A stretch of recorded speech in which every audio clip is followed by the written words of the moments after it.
কিন্তু শেখ হাসিনা তো পুলিশকে তার বাড়ির কোতোয়াল বানিয়েছিল, যার ফলে মালিক যখন চলে গেছে তখন কোতোয়ালও পালিয়েছে।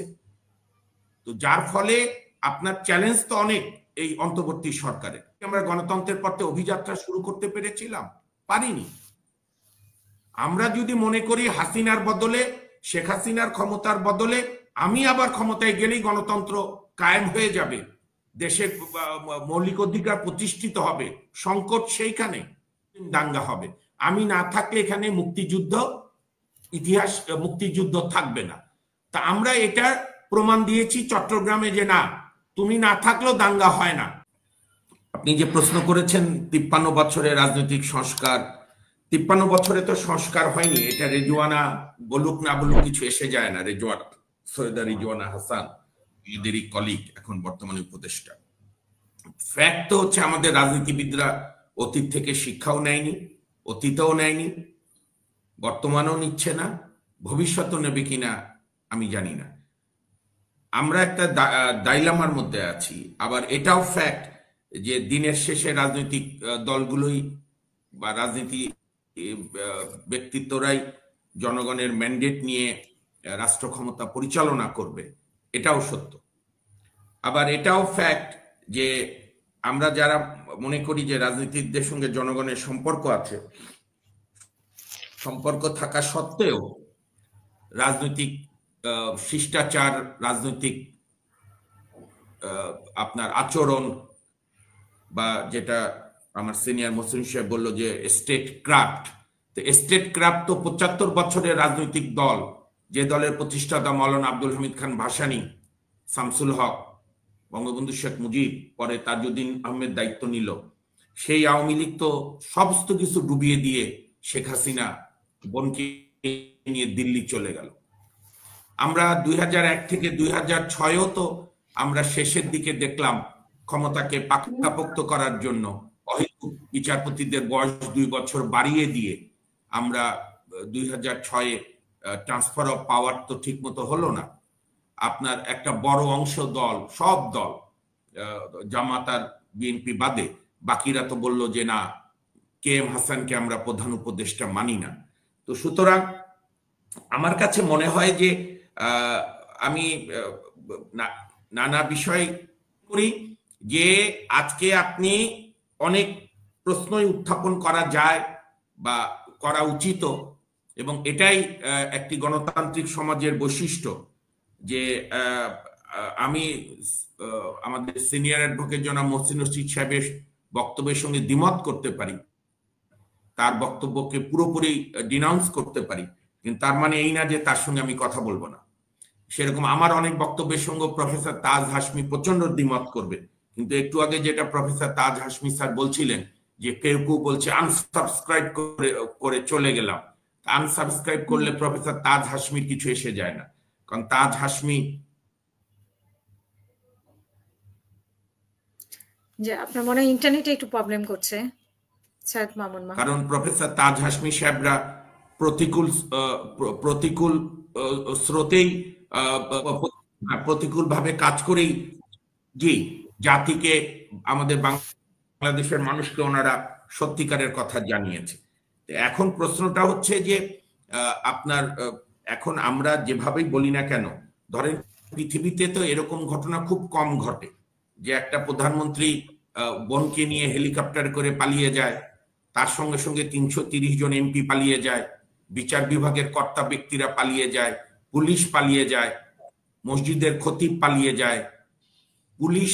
আমি তো ধরেন বহুবার আপনার এই টক শোয়ে বলেছি, এই ডিসেম্বর মাস আমাদের বিজয়ের মাস, এরশাদ বিরোধী মুক্তিযুদ্ধের যেরকম বিজয়, এরশাদ বিরোধী আন্দোলনও আমরা বিজয় হয়েছিলাম, তখন আমি ছাত্র আন্দোলন কর্মী। আমরা তো 7ই ডিসেম্বর থেকে আপনার বাংলাদেশে নর্মালসি দেখেছিলাম, কোনো থানায় কোনো সমস্যা হয়নি। কিন্তু এবার শেখ হাসিনা পুলিশ বাহিনীকে ধরেন 72 থেকে আজ অবধি, আজকের আগ পর্যন্ত অর্থাৎ 5ই আগস্ট পর্যন্ত কোনো না কোনোভাবে প্রত্যেক সরকারি পুলিশকে ব্যবহার করেছে, কিন্তু শেখ হাসিনা তো পুলিশকে তার বাড়ির কোতোয়াল বানিয়েছিল, যার ফলে মালিক যখন চলে গেছে তখন কোতোয়ালও পালিয়েছে। তো যার ফলে আপনার চ্যালেঞ্জ তো অনেক এই অন্তর্বর্তী সরকারের।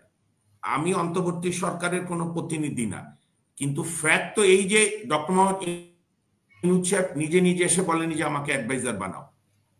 তখনকার পরিস্থিতি ওনাকে আপনার বলেছে, অনুরোধ করেছে, আমরাও স্বাগত জানিয়েছি যে একটা অন্তত কাজ হোক। এখন আমাদের দেখতে হবে, আমি আমার শ্রদ্ধেয় দুই বক্তার সঙ্গে বলি, বিশেষ করে তাজ হাশমি সাহেবের সঙ্গে আমি একমত যে বাংলাদেশে কি এখন সমস্যা ডক্টর আসিফ নজরুলের বা যার পুরো নাম মোহাম্মদ নজরুল ইসলাম তার ব্যক্তিগত জীবন, নাকি আমাদের রাষ্ট্রের সংস্কার কাজগুলো কতদূর এগুচ্ছে, কিভাবে সংস্কার শেষ করে আমরা একটা নির্বাচনের দিকে ধাবিত হব, এটা হচ্ছে আমাদের এখন মূল সমস্যা। এবং সেখানে ডে টু ডে গভর্নেন্স বা ডে টু কিন্তু ডে এখানে সংস্কার করতে পারবে কিনা সেখানে তো একটা প্রশ্ন উঠেছে। ওনারা যদিও সংস্কারের দায়িত্ব নিচ্ছে, সেই প্রশ্ন সবাই তোলেনি, সেই প্রশ্ন তারাই তুলেছে যারা দ্রুত ক্ষমতায় যেতে চায়। বাংলাদেশের জনগণ এখনই ক্ষমতায় যেতে চায় না। এই সরকার সংস্কারে ব্যর্থ হচ্ছে এই কথা বলে কোনো রাজনৈতিক দল কোনো প্রশ্ন তোলেনি এখন পর্যন্ত, আজকে পর্যন্ত।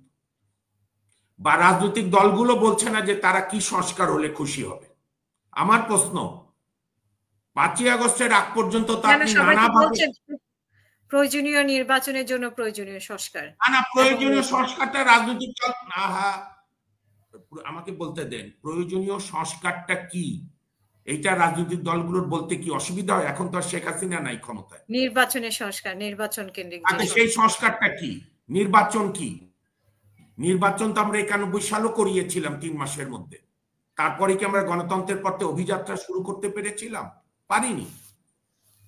আমরা যদি মনে করি হাসিনার বদলে, শেখ হাসিনার ক্ষমতার বদলে আমি আবার ক্ষমতায় গেলেই গণতন্ত্র কায়েম হয়ে যাবে, দেশের মৌলিক অধিকার প্রতিষ্ঠিত হবে, সংকট সেইখানে।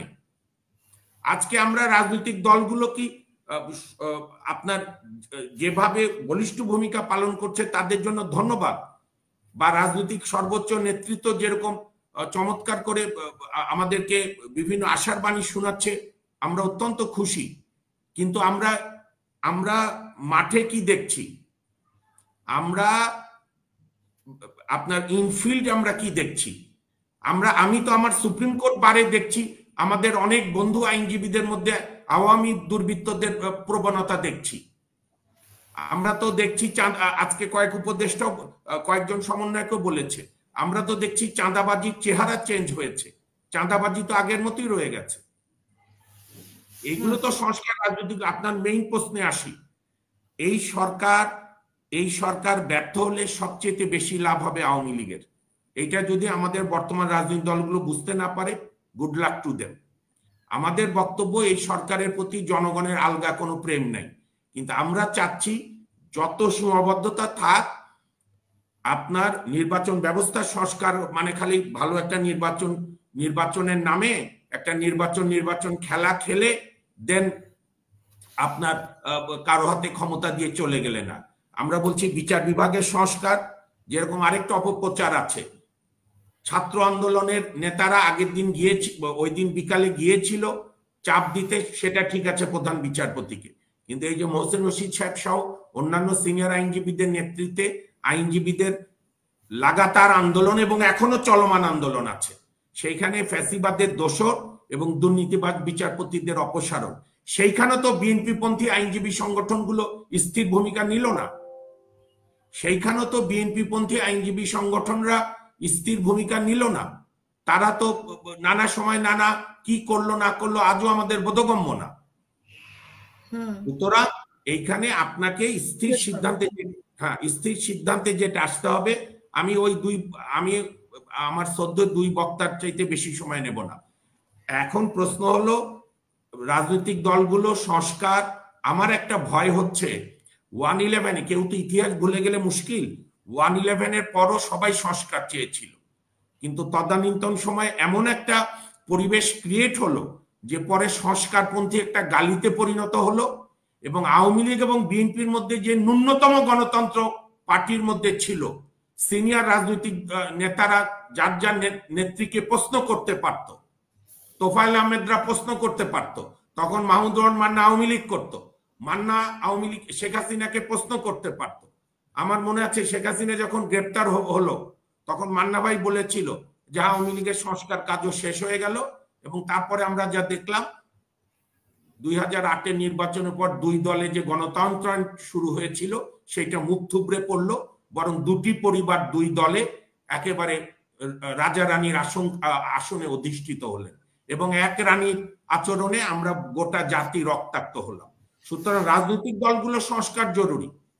আমি তো বলি এই সরকার একটা ব্যক্তির বদল হতে পারে বা গোটা উপদেষ্টার বদল হতে পারে যদি পরিস্থিতি ডিমান্ড করে, কিন্তু এই সরকার একটা থিম, আমারটা বোঝার চেষ্টা করেন একটু, আমি শেষ করছি 30 সেকেন্ডে।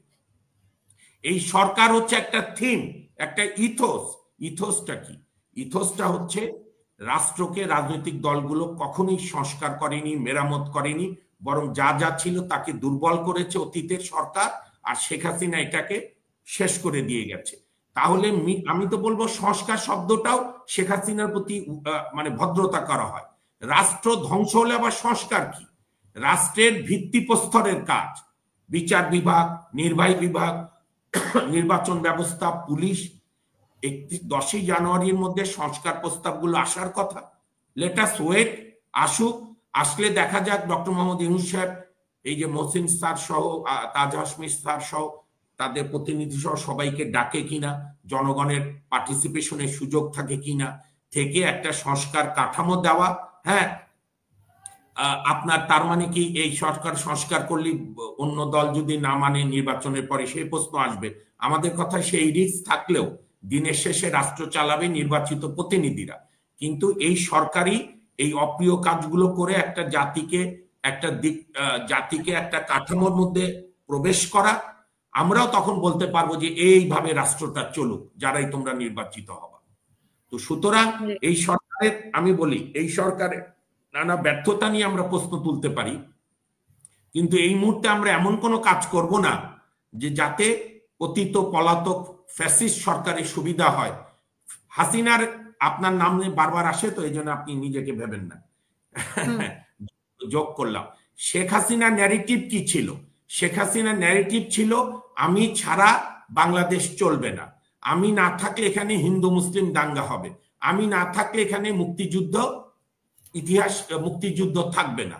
তা আমরা এটা প্রমাণ দিয়েছি চট্টগ্রামে যে না, তুমি না থাকলেও দাঙ্গা হয় না। একজন আইনজীবী, আমি মুসলমান হিন্দু বলার আগে মানুষ বলতে চাই, একজন আমাদের তরুণ আইনজীবী সাইফুল ইসলাম আলিফের হত্যার পরও চট্টগ্রামের মানুষ, সারা দেশের মানুষ অত্যন্ত ম্যাচুরিটির পরিচয় দিয়েছে, কোনো ভারতের ষড়যন্ত্রে পা দেয়নি, কোনো দাঙ্গায় লিপ্ত হয়নি। এবং আমি দ্বিমত করে, মহসিন স্যারের সঙ্গে দ্বিমত করে বলবো, এই প্রথম ভারতের চোখে চোখ রেখে কথা বলেছে ডক্টর মোহাম্মদ ইউনূসের সরকার। স্বাধীনতার পর আর কোন সরকার বলতে পারেনি, এবং তার আমরা হাতে নাতে ফলও পেয়েছি। পররাষ্ট্র সচিব ভারতের আমাদের এখানে এসেছে, আমরা কেউ ওখানে যাইনি। কিন্তু হ্যাঁ, আমি মনে করি এইটার সঙ্গে প্র্যাগমেটিজম, আরো প্রজ্ঞার পরিচয়, সেইটা আমরা দেব। আমার মূল থিমটা হচ্ছে, মূল বক্তব্য হচ্ছে যে দ্রুততার সঙ্গে 5-6টা ন্যূনতম সংস্কার করে দেন আমরা নির্বাচনের দিকে যাব। কারণ শেষ করছি, 2000-এর বেশি ছেলে মেয়ের জীবন মাত্র 1.5 মাসে, আর 25,000 আহত হয়েছে খালি ক্ষমতার পালাবদলের জন্য না, রাষ্ট্র মেরামতের জন্য। এটা যদি আমরা ভুলে যাই তাহলে আমরা এই আন্দোলনের সঙ্গে প্রতারণা করব। আর আমার যেটা শুরুতেই বলা উচিত ছিল, কিছুক্ষণ পরেই 14ই ডিসেম্বর শুরু হবে। আমি ওই বুদ্ধিজীবীদের প্রতি গভীর শ্রদ্ধা নিবেদন করি, এবং সারা জাতি শ্রদ্ধার সঙ্গে 14 ডিসেম্বর এবং 16ই ডিসেম্বর উদযাপন করবে। আর আরেকটি বিষয় হচ্ছে, 71-এ যাদের যা ভূমিকা ছিল সেটা আমরা অপছন্দ হতে পারে, কিন্তু 71-এ যে দলের যে ভূমিকা ছিল সেটা বলাটা মনে হয় কোনো অন্যায় না, কারণ ইতিহাসের জায়গায় থাকবে। 71-এ যারা আমি শেষ করি, 71-এ যারা আমার মুক্তিযুদ্ধের বিরুদ্ধে অবস্থান নিয়েছিল, পাকিস্তানিদের সহযোগিতা করে আমাদেরকে হত্যা করেছিল, তাদের নিন্দা আমরা করবো 71-এর ভূমিকার জন্য। ধন্যবাদ।